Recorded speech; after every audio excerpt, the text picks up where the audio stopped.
He stood me up last week. Let me see if he's gonna stand me up again this week. He knows I have issues with that. I already have trust issues, and he stood me up. How dare you? How dare you, Coach Wade? I know. I'm so sorry. I'm so sorry. I hope you will forgive me someday. Maybe not anytime soon, but someday. You are reinforcing my trust issues, sir. I'm testing them. I'm testing your trust issues. I'm slowly helping you get there. I'm working on it. I'm working on it. All right. But that's something that is kind of a part of the conversation we're having today, because just like I was saying to the listeners earlier, if you can't really have a conversation with the person you're with, you're really not with the person you think you are. So, I mean, you got to be able to hold conversations. You got to be able to share who you are. You got to know what to look for. Like, is this person even asking about the person I am? So today, I want to kind of talk to especially the parents of, preteens and young ones that are coming up in this new weird world of dating. How do you talk to your kids and get them ready for the world of dating, even though people aren't not really dating, but we need to get them back to dating? So you know what I mean? Yeah. There's a lot of layers here. Now. Everything's virtual dated. No, but that's not dating, and you know that. That's what's up, yo. I didn't say it works for me. I'm just saying that's what people are doing. How, Listen, we need to change this narrative. Yes, talk to me. How do we prepare our kids to really know how to look and find a partner, date. Keyword, real date. I always say to parents to remember that your outer voice becomes your children's inner voice. And the first lesson that they will learn about dating and about relationships and about love and all of that will come from you. Their first lesson will, before you even start talking to them about it, they're going to see how you carry yourself, how you treat yourself with your partner, how you speak to your partner, how your partner speaks to you, how you take care of each other, how you hold hands or don't hold hands, how you hug or you don't hug, how you kiss or you don't kiss.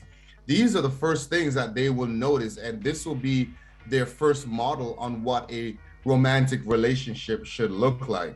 So remember that even when they're young, even when you think they're not watching, kids are always watching. They're always paying attention. They're always looking. So we don't want to wait until they're preteens and teens to start talking about how you should be dating. You want to start model the behavior from your younger and from their younger, I should say, from their watching you grow so that they can get into that part of it. A lot of people don't realize how much their kids watch them. Like, they watch everything. That's what I'm saying. You'll have the single mom running around in the house where the kids are talking about how I take this dirty boy money. Yeah, man, I take this dirty boy money. What do you think you're teaching your son when he sees his mama talk about men like that? I mean, what do you think you're teaching him? Yeah. What do you think you're teaching your daughter? I was a single father for 15 years. Yeah. And even while I was dating, my son never once saw anyone come into the house at all. My son thought I was a eunuch. There's only 2 people that he ever saw in that entire 15 years, and those were people I was in long-term relationships with. So I want people to understand that you have to protect the image, and the kids are looking to you as an example. Yeah. And if you want to be bad and bougie, if you want to do dirty stuff, and you want to do it outside. Don't bring that into your home. Like, I remember, let your home still be a sanctuary. I remember growing up, and when I would see my mom out with friends, which would usually be some kind of family function, and I would see the difference in the way my mom acted then, I'd be shocked. I'm like, wait, my mom dances? You know what I mean? Right? But it's like none of that is innocence anymore. It's like, because I would not have known the madness of my parents then in those times, or anybody's parent, to be honest, if you wouldn't catch them somewhere, maybe in a club or something else. You're not going to see it like that. They're going to hide it. And once you get to a certain age, all of that can be exposed, and you will then start seeing that, the realness of your parent. But while they're at that very impressionable age where they don't understand and they can't have discernment, that's where you need to really start protecting what they see and what they're exposed to, because they can't judge the right and the wrong. Exactly. They can't take you're just having fun in this moment. In that conversation where you said, just I take the dirty boy money, they don't understand that you're joking or to what extent you're joking. They think you're serious. Exactly. You have to be very mindful in how you say things and what you're saying in front of your children. Now, the second part of the question is, once they become teens or tweens or, or whatever the hell the term is for it, you do need to have real conversations with your children about the dating world and what the expectations are. You need to have conversations surrounding what is acceptable, what is not acceptable. Yeah. It may sound wrong, it may sound, not wrong, I should say, it may sound very scary. Yeah. But you need to have a conversation about acceptable touches and unacceptable touches. Yes. Hello. Yes. What is an okay touch? What is not an okay touch? You have to have these conversations as well too, and you should probably be starting when they're a little bit younger, because predators are all around. And you know where the number one predators are? Where? Oh, in the In house. your family. In your house. In your family. Oh, in the family. Yeah, Yeah. That too. Yes. No, in your family are the main predators. Yes. Are uncles, aunties, Yeah. cousins. They're the ones who, I would say about 70% of children that were molested Yeah. were by a family member that was trusted. Absolutely. Right? Absolutely. That And was or trusted. if it's not a family member that is trusted, it's someone close to the family that was trusted. That's like family. Yeah, and that's Yeah. like family. And then here's Yeah. one of the things that a lot of parents don't actually pay attention to. I'm not sure why, because it's the clearest telltale sign. If you start to see your kid come home with all kinds of new stuff, and they can't really explain why they got the new stuff, even if it's from the family member or the friend. And in your mind, you are going, why would they buy that for my kid? You need to really look into what is happening there. And this is why I really have an issue with adults who run around and call young kids hot in the pants or stuff like that. A child's mind is not developed to that to make decisions. And that's why there's a thing called grooming. You know what I mean? Grooming is a thing. Hello? I'm sorry, Coach. Yeah. I'm taking over your... No, it's all good. It's right, because grooming is something that's happening more and more. We're talking more about it. But here's a perfect example of that. Uncle Joe's gonna pick you up from school today. Yeah. Uncle Joe's gonna pick you up from here. Uncle Joe's the one volunteering. Oh, don't worry, I'll get her. Yeah. I don't mind. Oh, I'll get him. I don't mind picking him up. And so, but Uncle Joe's gonna stop off at Devon House. Is gonna stop off at Tasty, because you don't go to Juicy, so you're gonna go to Tasty. And you're going to stop off at different places, and you're going to start buying things and getting that comfort, getting that trust. And little by little, Uncle Joe's going to put an arm around you, and a little by hand little, on your Uncle leg. Joe's putting his hand on your leg, and little by little, you become more comfortable with the touches. But because you never had a conversation with your child about what's a good touch and what's a bad touch, They don't know. they don't know. And that's How how the would they know? grooming goes. That's how it goes. It's little by little. They want to keep getting things that they would not normally get, and this person sees it. And that's why I'm gonna be honest with you. Whenever I see any kind of rich person of a different ethnicity, or some crazy stuff come down to the hood and some ghetto in somebody's neighborhood, I'm always looking at all of them with the boo-boo face. Like, why are you here? Why? Because that's where the most predators, first place they go, because kids in need things, and it's easier to groom them. So me personally, watch your kids. Watch your kids. Yeah. You know what?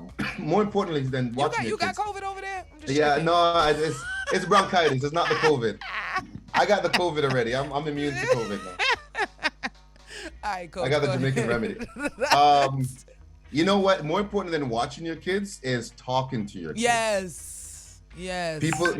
People really don't talk to their children enough. They just assume that they know this, and how would they know? Where are they going to Communicate, learn this not just from? talk, because some parents are talking, but they're not listening. Communicate. No, but notice I said talk with your kids, not Yeah. talk to your kids, I Yeah. should say. Yeah. I want to make sure there's a difference between talking to your To- kids and talking with Yes. your kids. That's a conversation. Right. Talking to is just you orating to them. You're just telling them what they, That and kids don't work take no that more. very well. That don't work But no you more. speak with them. Talk to them about how school was. How was your Yeah. day? What happened when you were walking home from school today? How was this? How was that? When you were playing with, make it be a conversation so they feel more comfortable coming to you. Yeah. Say, Uncle Joe put him hand on my leg today and I didn't understand why. Exactly. That way they can come and have these conversations. But if you don't speak with your kids, they don't feel comfortable talking to you about Uncle Joe and his hands.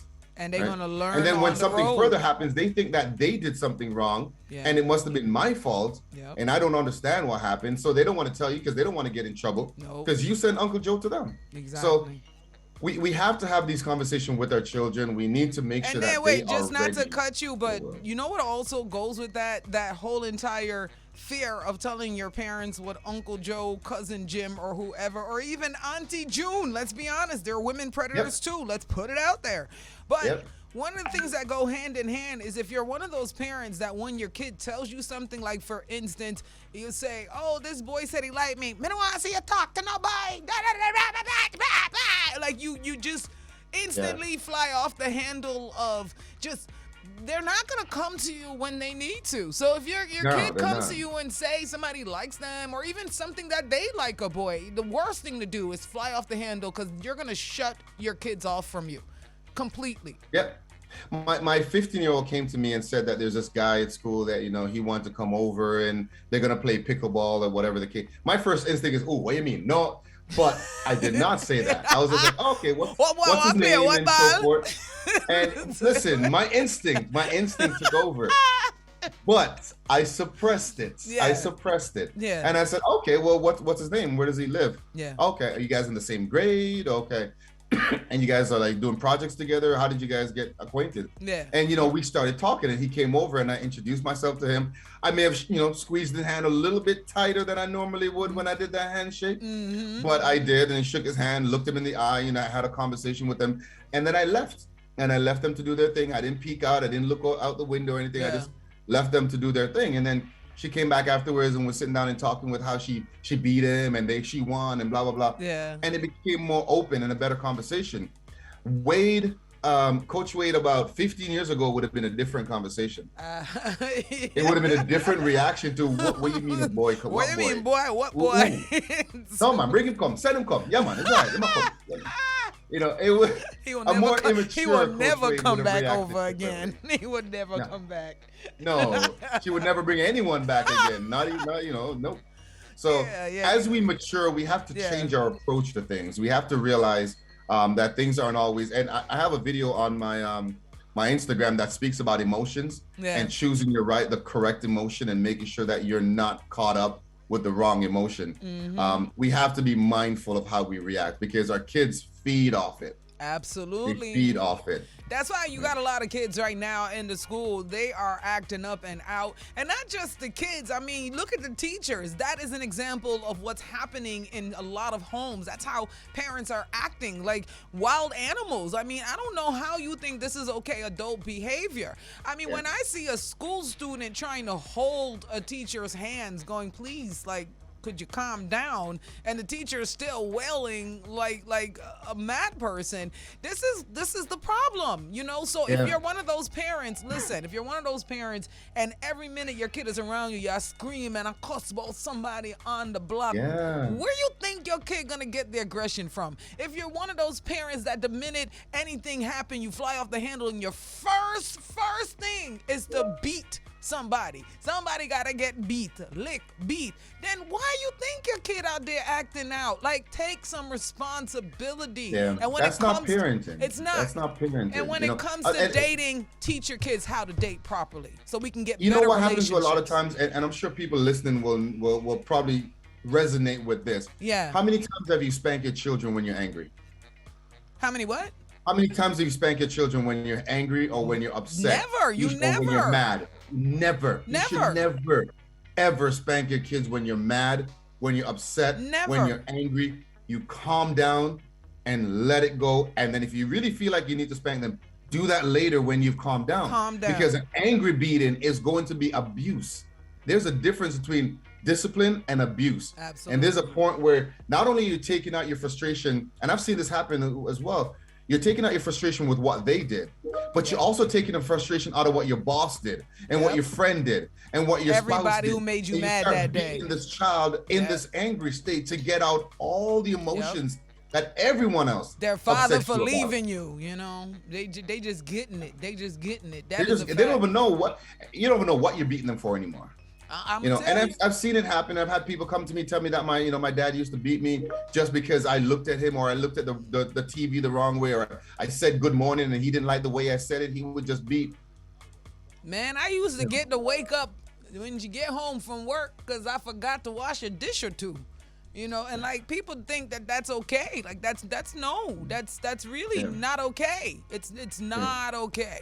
So really and It truly, means nothing after a certain point. It If you beat them doesn't. for everything, then the beating means nothing. it doesn't. You know. It means nothing. So even that pause that you take, when you take that pause and then you go back, your child actually has compartmentalized the fact that you really sat, thought about it, and Something's gonna happen. I'm still gonna be in trouble. And on top of that, I really did disappoint my parents. So even they had time to sit back and think. So that kind of reaction works 5 million times better than just flying off the handle. Listen, I speak about it in the video I was talking about earlier as well too. One of the most powerful things that you can feel is disappointment. Yeah. When you find out that you have disappointed someone that you love and care about a lot, that resonates with you a lot more. If you know that your parents or your spouse or someone is disappointed in you, that hurts a little bit more than finding out that they're angry with you. Exactly. You can get over the fact that they're angry with you. You can move on from that. But to think that you disappointed your parents or you disappointed your partner, that resonates a little bit more. And so when you sit down with your children and you say, I'm really disappointed in the choice you made. Yeah. I know that we raised better than this. I know that you have better understanding, better knowledge, and better whatever the case might be that happened. But when you say that you're disappointed in the choices that were made in this situation, that resonates a lot more. Absolutely. Than just to say I'm angry with you. Absolutely. And especially if you really were leading by example. Correct. That's the key right there. Correct. So, don't be out there robbing banks and then when your child robbed the corner store, be like, I'm really disappointed in you. I mean, you didn't dream high enough. Come on now. Why would you waste your time? Did you put on gloves? Were you wearing a mask? Like, are you wearing the shirt that you're wearing right now? Did I not teach you better? Didn't I teach you how to get the Brinks truck? How long were you in there for? 30 seconds. Too long. All right. I've never robbed a bank, people. I've never robbed a bank. I'm a plead the fifth. I've never robbed a bank. No, but just to recap the beginning, because we went around the circle of a very important... as we always do. Yeah, as we always do. But it was a very important circle. For parents out there that really do want their child to have a head start in finding a partner, first of all, knowing that a partner is not priority, making sure your child knows self-love is priority. However, what are steps parents can take to, help their child go towards the dating world or their preteen? Yeah, reiterating again, the children, their first lesson will be from watching you and how you interact with your partner and your spouse. If you allow your spouse to yell at you, then they're going to think it's okay to yell at the partner or be yelled at. If you allow your partner to put their hand on you, they're going to think that it's okay to have their hands put on you or for them to put their hands on someone. So model the behavior that you want your children to have. Secondly, be welcome and open to conversation. Be very conversational with your children. Talk about things. Don't, be nasty in how you're speaking, but just have conversations with them so that they start feeling comfortable coming to you about this, that, and the other. Talk about you when you were dating as well, too, and what you used to do and how you like things. Because I think if they see that you are human and you are going through the same things that they're going through or went through the same things, they may be able to relate a lot more with you. But I think the most pivotal thing is to definitely model the behavior. And second, have conversations. Talk about what's okay, what's not okay, what to look out for, what's okay to feel. Yeah. We miss talking about that. What's an okay feeling? Those butterflies that you have in your stomach, that's okay. That's normal. It's perfectly fine to have those feelings, and so that scary feeling that you have, the want to call him or the need to call her, that's an okay feeling. Have these conversations so kids don't think that they're an alien and they're foreign. There was something when you were saying that popped in my head that's completely off the subject, but I think it's a conversation that is a very serious one that eventually we need to have. A lot of the times when you don't talk to a person about how they can feel or what happens when certain things happen, what feelings come to you, when you have a child that was in a situation where they were, say, molested, sexually abused and stuff like that, especially in our little boys, there starts this place of confusion because they don't know about certain nerve endings. They don't know that certain things can make you feel ways even if you don't mentally want to feel that way. And there's a lot of confusion, and those things have been used over the years to kind of groom little boys in a way. And you know exactly what I'm saying. And I don't think that's something that anybody really touches on, but I've been seeing it more and more. So where people will identify where they identify is not even because that's why they identify. It's because what happened through their trauma, and they're too embarrassed to even just change it. They just say, well, I guess this is what I'm supposed to be. And that's not a truth for all. It's not. And with the grooming and growing and making them think that things are normal that are not normal. Right. When they get older, they have a hard time differentiating. I had a client. More so the boys husband, I've seen more so than the girls. I've seen because when they look at women now, they feel more ashamed to discuss it. So they just. Yeah, I had a client, husband and wife, that came in. They're having trouble in a sexual context because she still has a hard time differentiating between a good touch and a bad touch because she was abused while she was younger. And for her husband, it's frustrating for him because he wants to be intimate with his wife, but his wife is struggling with intimacy because she was abused and she doesn't know. But no one taught her when she was younger what a good touch and a bad touch was. Right. So at the time it was happening, she thought it was okay.